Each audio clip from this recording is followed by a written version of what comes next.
Once upon a time, during the Warring States period, there was a man by the name of Feng, who lived in the Qi kingdom.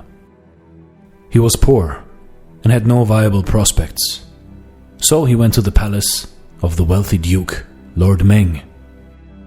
One of his friends worked there, so he was hoping to use that connection to find employment for himself. His friend mentioned him to the duke, and the duke asked, "What is he good at?" Feng's friend replied candidly, "He's not particularly good at anything." The duke still wanted to find a reason to hire him. "Does he have any skills?" Again, his friend was candid. "No particular skills either." The duke found the brutal honesty refreshing. He laughed. "Very well, give him a place to sleep and something to eat." Thus, Feng became one of the duke's guests, several thousand men who served the duke without clearly defined duties. His peers, seeing that the duke did not hold him in high regard, tended to look down on him. However, the duke treated him well. He got decent food, authorization to use one of the duke's chariots, and a small allowance each month to support his elderly mother. One day, the duke posted a sign for all to see, asking for a volunteer. There was a remote region in the duke's territory called Zhu. The people of Zhu were in debt to the duke from years ago. The duke wanted someone who could keep track of numbers accurately to go there and collect the debts. Feng stepped forward and volunteered. The duke, in his usual courteous manner, said to Feng, "I have been so busy with the exhausting and confusing affairs of the state that I haven't had the time to work on this. Would you mind traveling to the Zhu region as my representative and collect the loan payments on my behalf?" Feng formally accepted the task and began to prepare for the trip. He needed to take the loan documents as well as a few guards with him. When he was done with his preparations, he reported back to the duke. "Your Grace," he bowed, "after I collect the money on your behalf, what would you like me to purchase and bring back for you?" The duke could not think of anything, so he said, "Take a look around the palace. Whatever you see I need but do not have, that is what you should get for me." After a long trip, Feng arrived at the Zhu region.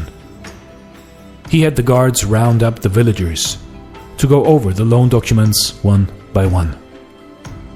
The villagers were quite poor, but they all knew the payments were long overdue, so they had no choice.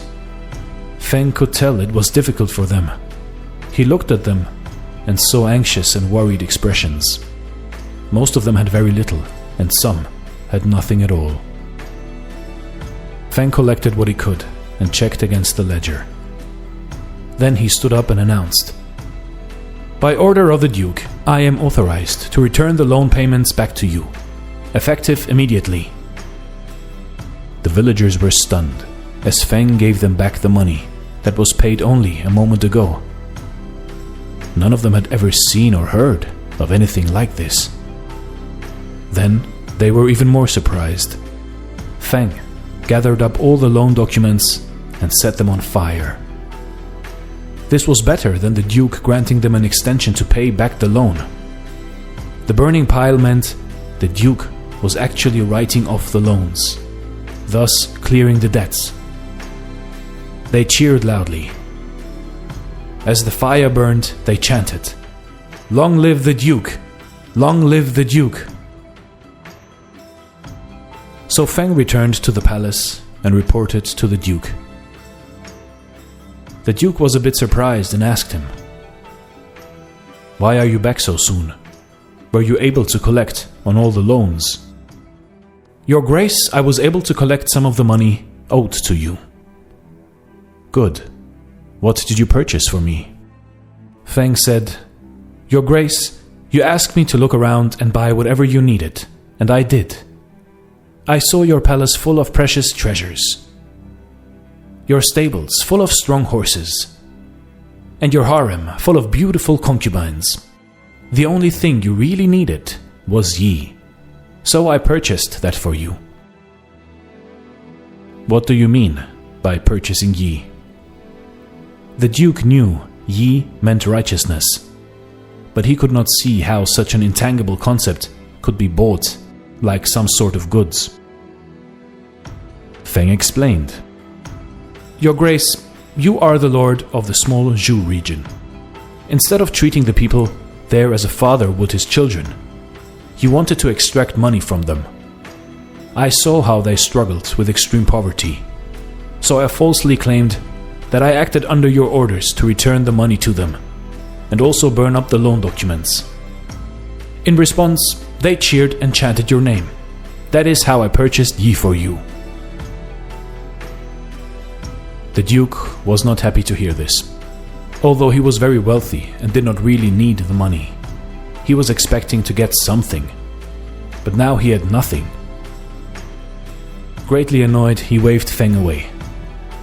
"Fine, let us speak no more of this matter." A year later, the Duke encountered great misfortune. The power struggle that was always present in the royal court of Ji went badly against him, and King Ji indicated he would withdraw his support for the Duke. This meant the Duke's enemies were now free to attack him unopposed. Suddenly, his entire family was now in danger. Knowing the situation was grave, Feng once again stepped forward to volunteer. Having no idea how to save his family, the Duke was only too glad to let him take charge of the situation. Feng organized a small group of trusted guards and made the appropriate arrangements. In secrecy, he escorted the Duke and his family out of the palace, and they traveled toward the remote Zhu region together. He sent a scout ahead to let the villagers know they were coming. A surprising sight greeted the Duke when they were still many miles from Zhu. The villagers all came out to welcome him. Men, women, the elderly, the young. There was hundreds of them. They lined the path to Zhu, and they all cheered the Duke's arrival. As he moved through the welcoming crowds, the Duke suddenly realized this was safe haven.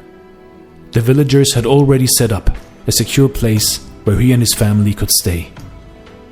He knew they would protect him by not revealing his whereabouts to anyone, especially the spies of his enemies. Finally, after days of facing what he thought was certain doom, he could now breathe a sigh of relief. He turned to Feng and said, "Sir, this Yi that you purchased for me, today I see it with my own eyes." You see, in life, in your life, the Chinese concept of Yi is translated as righteousness. However, Yi means more than that. It isn't just about being righteous.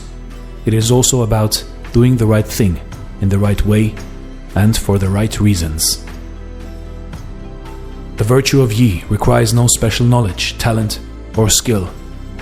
Instead, you can collect some good karma, for in one day, when you will need it desperately, you will get it back in return. This is Dare to Do Motivation Stories. Thanks for watching, and stay blessed.